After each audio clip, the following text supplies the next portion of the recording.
Ayan na, good morning mga Diyas. So mamaya yung sa STX125, i-assemble na natin yung makina. Yung sa may-ari, na-aksidente sila. Pero yung kasama niya, nabali po yung sa kanyang paa. So, inadmit. At yun nga mga Diyas, palagi tayong mag-pray. Kasi hindi natin alam sa mga motorista dyan, mga nagda-drive ng motorman o ng sasakyan. So always po tayong mag-pray kasi hindi natin alam yung mangyayari sa daan. Always tayo mag-pray. So i-pray lang natin sila mga Diyas. So sa video na to mga Diyas, so kahapon yung sa Xremo 25 ni FI. So nakita niyo dyan yung in-upload natin kahapon na short video. Yung pinalitan natin ng connecting rod. So hindi lang pala sa connecting rod yung issue ng Xremo 25 ni FI. Pati yung sa kanyang shifting drum, yung sa center case niya. So ayan yung video na yan. Maluwag na yung sa kanyang center case. Siguro nag-oblong na yung butas, yung pinagkakabitan ng shifting drum. So nagkakos siya ng lagitik. So kung pakinggan mo parang piston at sa clutch side pero hindi pala. Ang problema niya, yung sa kanyang shifting drum, umalog. So siguro yung mga shifting fork, hindi na sa tama yung kanilang posisyon. Kaya nagkukos ng lagitik at sobrang ingay talaga. So hindi lang natin na-videoan. Dami-dami kong na-encounter na makina sa mga XRM. Yun lang sa XRM 125 ni FI kung bakit nagkaganon yung kanyang sa lagayan ng shifting drum. Ayan. Bakit na ganun siya. So hindi ko alam kung factory defect or sa paggawa na. So hindi naman sa sinisiraan natin yung sa gumagawa ng sa mga XRM FI. So at least sa video na to, na-share ko sa inyo. Baka mangyari sa inyo yung sitwasyon ng motor na yun. Yung in-overhaul natin. So hindi lang pala sa connecting rod yung sira. Maraming sira sa kanyang motor. Kahapon, binalik ko na lang. Inassemble ko na lang kasi walang budget ang mayari. At may kamahalan kasi yung sa kanyang center case. So depende kung kaya ng nagmamasin.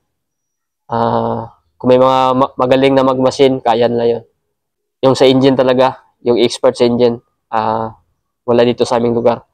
Ayun mga Diyas, in-update ko lang kayo. At yun nga, binalik ko lang yung sa makina niya, in-assemble ko lang para maka-uwi lang sa kanilang bahay. So mga Diyas, yung sa STX kapon, na-assemble ko na yung sa transmission niya. Bali yung sa magneton lang at clutch side ang ikakabit natin at yung kanyang block at head. So, update ko lang kayo pag mapaandar na natin yung STX125. Yung sa XRM125, ayan pa. Kasi in-order pa na may-ari yung pyesa niya. So, shoutout kay Sir Spence. So, antayin lang natin yun. At makatapos ng STX, yung XRM125 naman ang i-assemble natin. So, comment kayo dyan sa mga nag-encounter sa XRM125 na FI, yung sa shipping drum. So, first time ko na-encounter sa XRM125 na FI. Sa mga carb naman, hindi naman nangyari yun. So, sa mga naka-encounter na o wala pa, comment kayo sa about sa XRM125 na FI.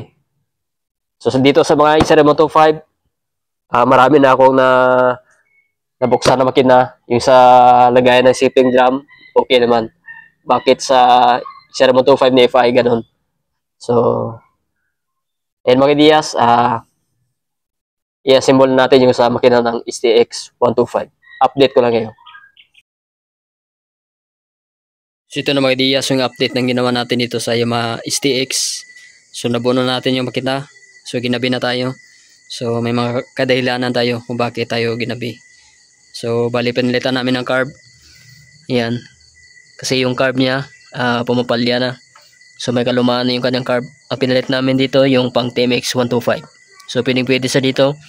Tanggalin nyo lang yung isang spacer nyo dito. Ayan. Yung plastic na nakalagay dito. Ayan. Pang TMX 125. So na tapos na natin. Ayan. So pandarin natin.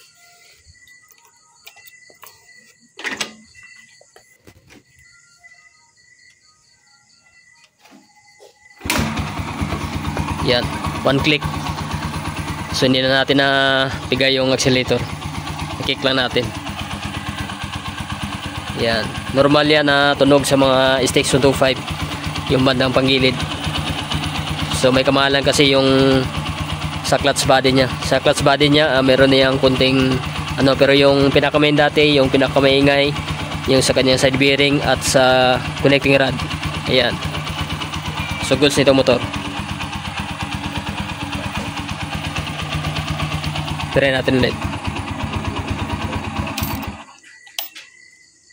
Yan. Pumpalya yung kanyang susian. So hindi na natin bigayin. Kick lang natin.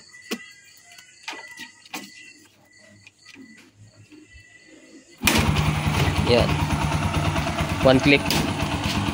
Siguro mga ideas hanggang dito lang ating video about dito sa STX 125. Pagpasensyahan nyo na kung hindi tayo naka step by step kung paano buuin itong kanyang makina.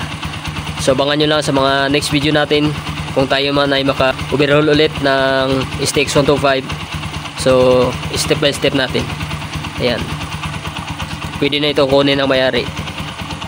So goods nitong STX 125. Peace out.